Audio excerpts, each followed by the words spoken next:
Hoy por hoy Tenerife, Miguel Ángel Dasguani.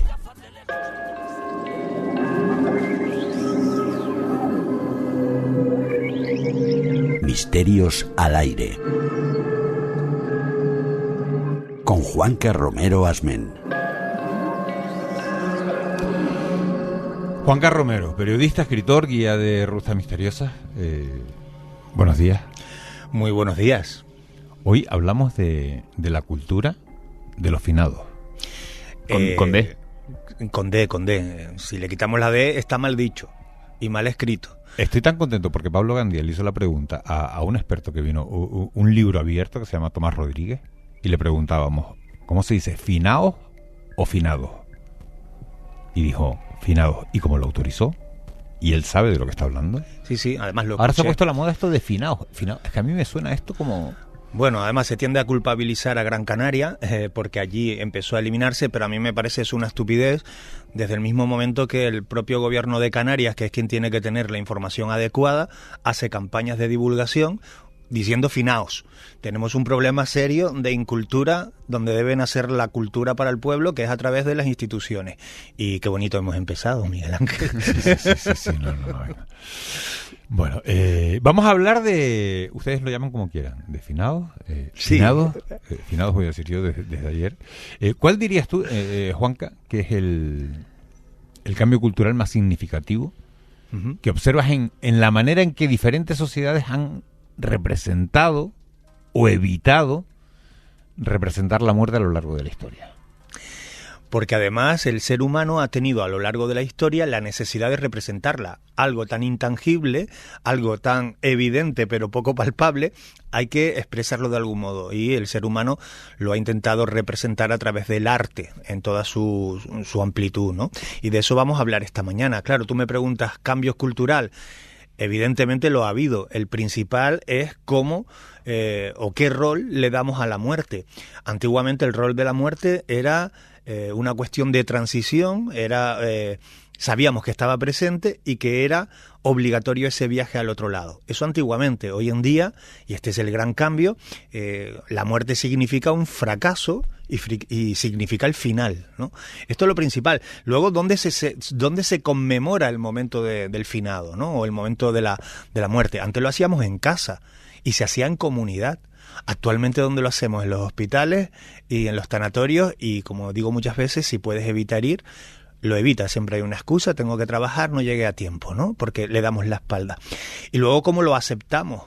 Antiguamente se aceptaba como algo integrado antiguamente sí, y en la actualidad pues es un tabú directamente, ¿no?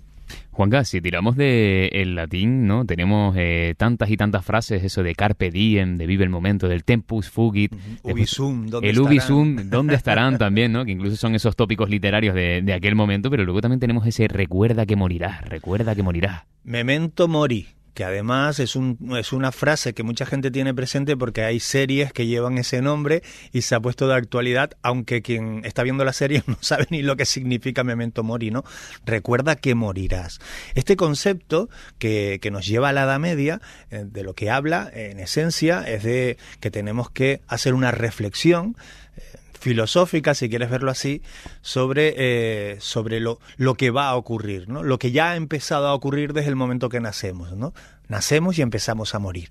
¿Qué pasa? Que luego llega el Renacimiento y se centra más en las vanidades, se centra más en vamos a decir, no la representa tan cruda, ¿no? El Renacimiento pasa de representar a la muerte con un señor ahí bajo una sábana y comiéndoselo los bichos, que es lo que pasaba en la Edad Media, y el Renacimiento pasa a representarla con un reloj de arena, por ejemplo, con pompas de jabón, que son como etéreas, y esa es la representación de la muerte que llegó después. Ahí comienza a prostituirse el estado puro de cómo se entendía, cómo se veía, cuál era la imagen de la muerte hasta entonces, ¿no?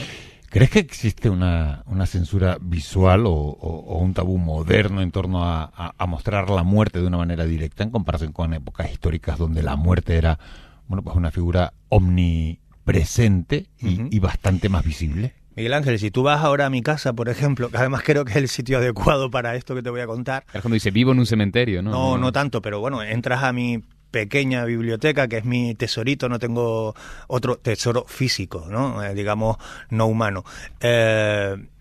Vas a ver allí una figurilla de la Santa Muerte, por ejemplo, y cuando tú entres a mi casa y veas eso, ¿qué te produce? Nada más verla. Te da una cosilla. Coño, ¿y esto por qué no tiene, no sé, otra cosa, ¿no? Sí. Claro, sí. te produce rechazo, ¿no? Y porque hay una censura en realidad visual, que es por lo que me preguntabas, ¿no? Antiguamente esto no ocurría. Hasta el punto de que un montón de culturas a lo largo de los años y de los siglos representaban a la muerte, pero además estaba presente en sus hogares. No me voy a ir al antiguo Egipto, que evidentemente allí formaba parte de lo cotidiano, sino que la hemos ido capando, esa visión de la muerte, y hemos pasado de que fuese pública, cruda, directa, hemos pasado a que sea algo mucho más privado, más institucional, más íntimo y poco compartible. Por lo tanto, sí, claro que hay una censura, ¿no? Intentamos evitar hablar de la muerte y mucho menos mostrarla representada, pues, como decía yo, en una figurilla, pero puede ser en una canción, puede ser en una pintura o incluso en una fotografía, de las que seguro hablaremos esta mañana. De todas las representaciones de la muerte que tenemos, Juanca, más allá de la literatura, de la música, incluso cuando estamos hablando de las religiones, de las distintas culturas en el presente, en el pasado, ¿tú cuál destacarías por encima de todas? Bueno, es que a mí, como bien sabes, este tema, aunque quede raro decirlo, me apasiona, ¿no?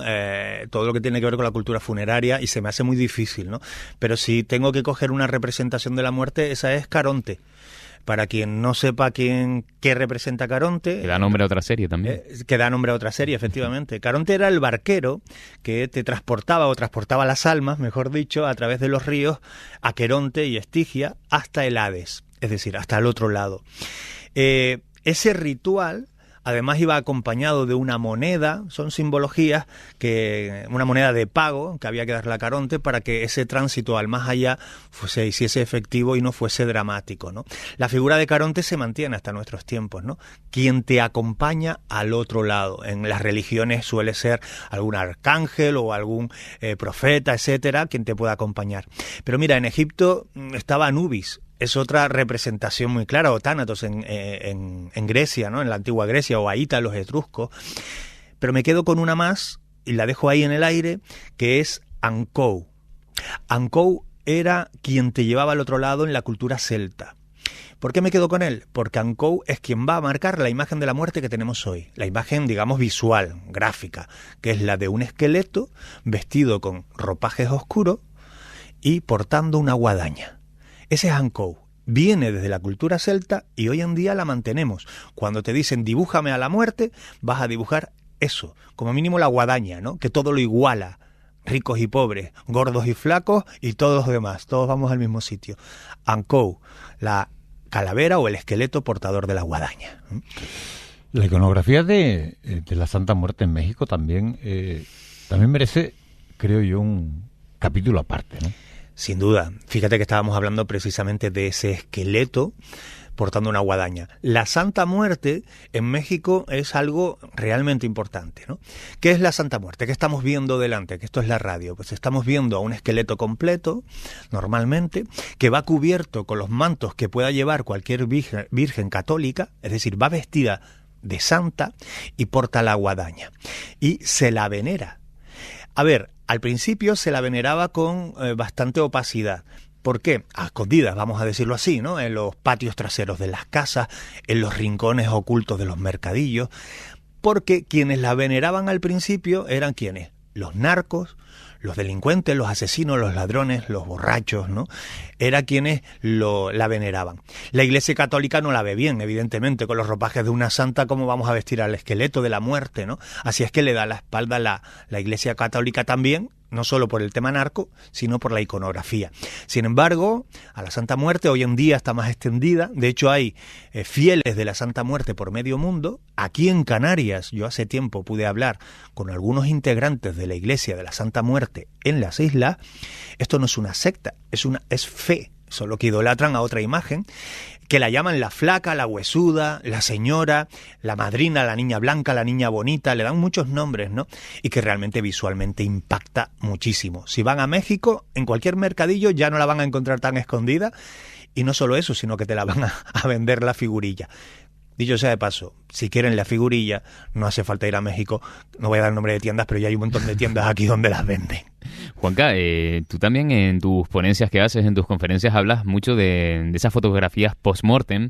De hecho, me estoy acordando incluso porque una de las personas más conocidas en todo el país que tiene una gran colección de estas fotografías es el actor Carlos Areces, que además, ahora que estamos hablando de series, hay una serie que se llama Muertos S.L., en el que básicamente cuenta el día a día en una funeraria, y él tiene una colección inmensa de estas fotografías en las que se ve cómo esos muertos incluso posaban con sus familiares, y fotografías bastante curiosas, ¿no? Te voy a decir algo. Hace unos años, en un congreso en la península, se me acercó pues un compañero investigador catalán y me dice: Juanca, tú no lo sabes, pero estás entre las 3 o 5 personas que tienen la mayor colección de fotografías de difuntos de España. ¿Cuántas tienes? Pues ya he dejado de contarlas, pero deben andar sobre unas 3.000 y pico. ¿Impresa?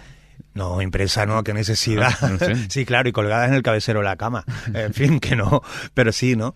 Porque habría que diferenciar entre fotografía de difuntos y retratos post-mortem. Muy rápido, fotografía de difunto. Se hacía una fotografía a la escena de un velatorio o de un duelo, en fin, de una escena donde el cuerpo está presente, el cuerpo del difunto. Esto se hacía sobre todo con niños, porque no hay nada peor en la vida que se te vaya un niño, ¿no? O tu hijo. Y lo que hacían era capturar ese momento para tener un recuerdo en una época en la que fotografiarse además era muy caro. Habían familias humildes que se hipotecaban, que vendían lo que tenían por hacerse esa foto. Esto es una fotografía de difuntos, ¿vale?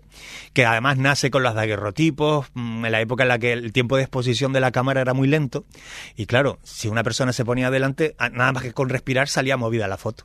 Así es que pusieron cuerpos fallecidos para practicar, ¿no? Esos fueron los principios. Lo otro es el retrato post-mortem. Esta es la clave.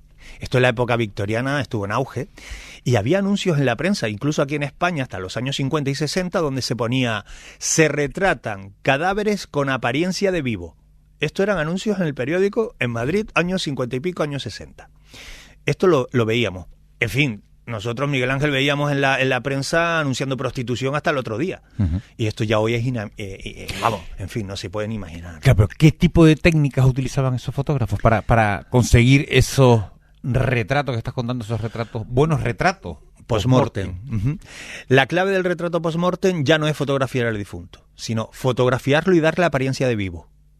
Claro, ¿cómo das apariencia de vivo a un cuerpo que se queda rígido, ¿no? Que está fallecido, que está muerto, ¿no? La familia encargaba esa fotografía para tener un recuerdo agradable. Hombre, ya está fallecido, pero déjamelo presentable para recordarlo bonito, ¿no? Mira, yo recuerdo hablar con don Trino Garriga, padre, Premio Canarias de Fotografía. Su hijo también se llama Trino Garriga y es fotógrafo, ¿no? Hace muchos años. Y él me hablaba de técnicas de retratar a difuntos. He hablado con algunos otros y apuntan algunos de ellos a lo siguiente. Imagínate, una familia quiere retratar a su familiar.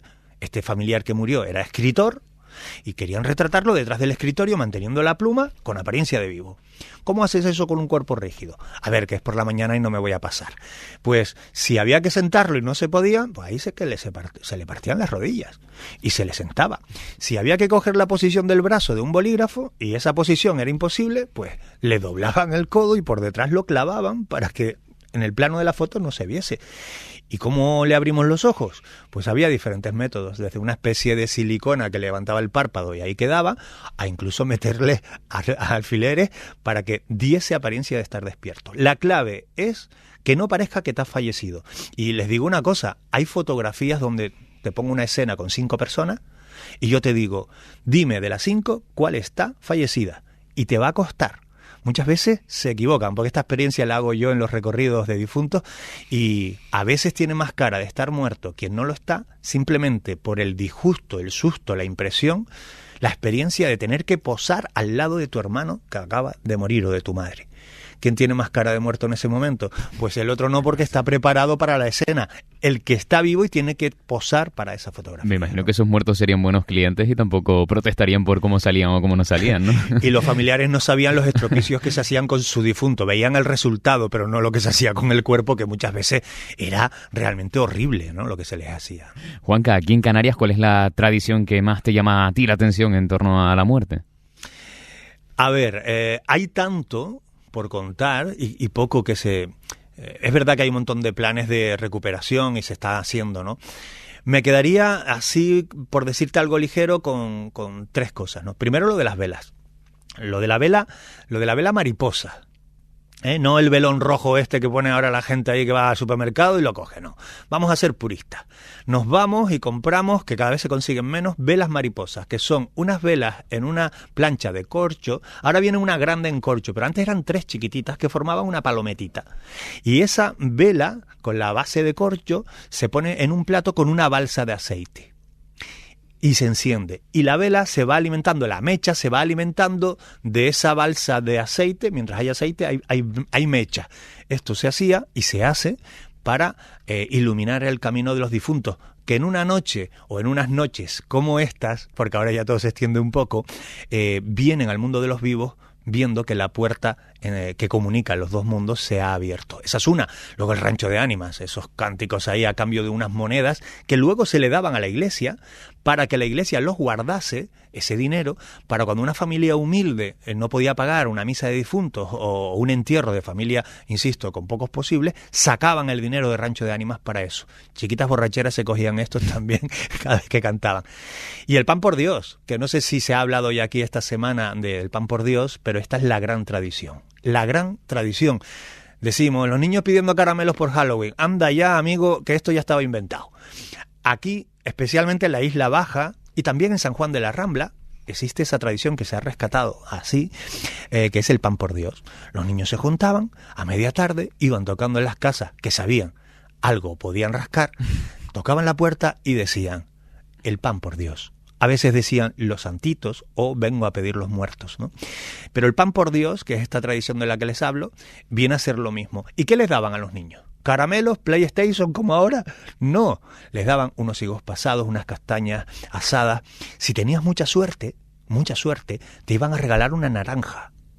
Que hoy se ríen los chicos, pero mi madre, que no tiene tanta edad, me ha contado muchas veces como en la mañana de Reyes, si le tocaba una naranja, era el mejor de los regalos.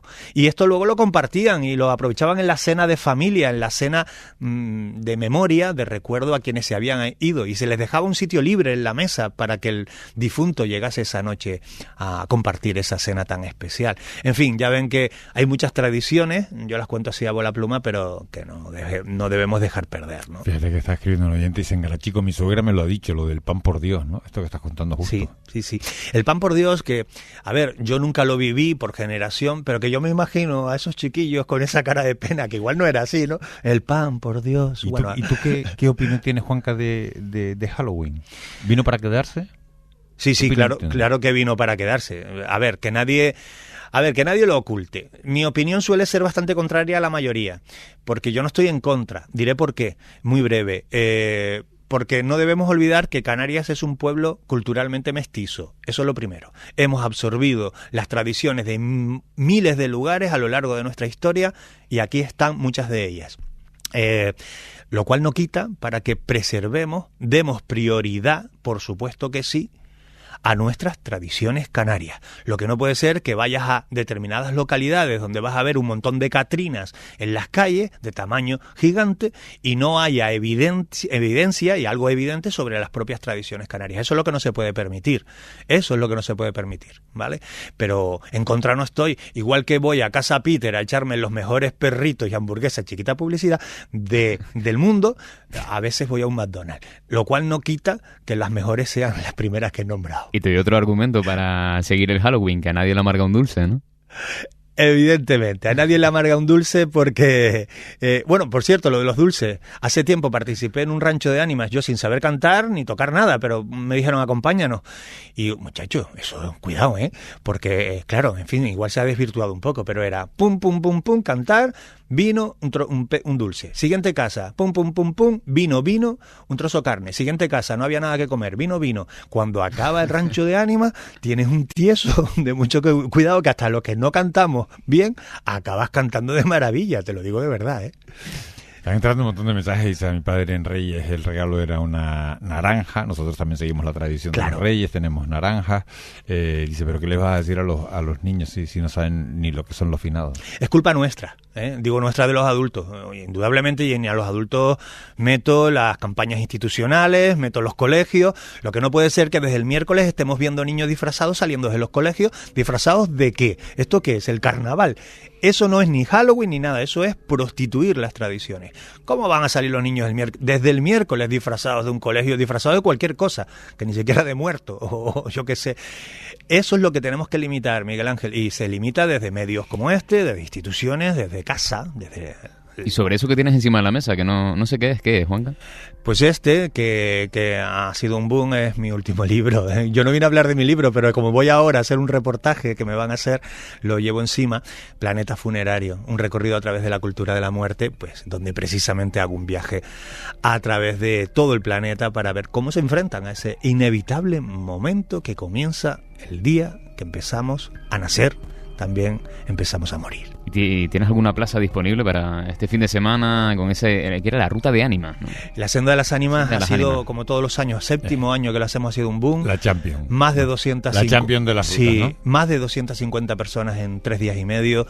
Ahí estamos a full.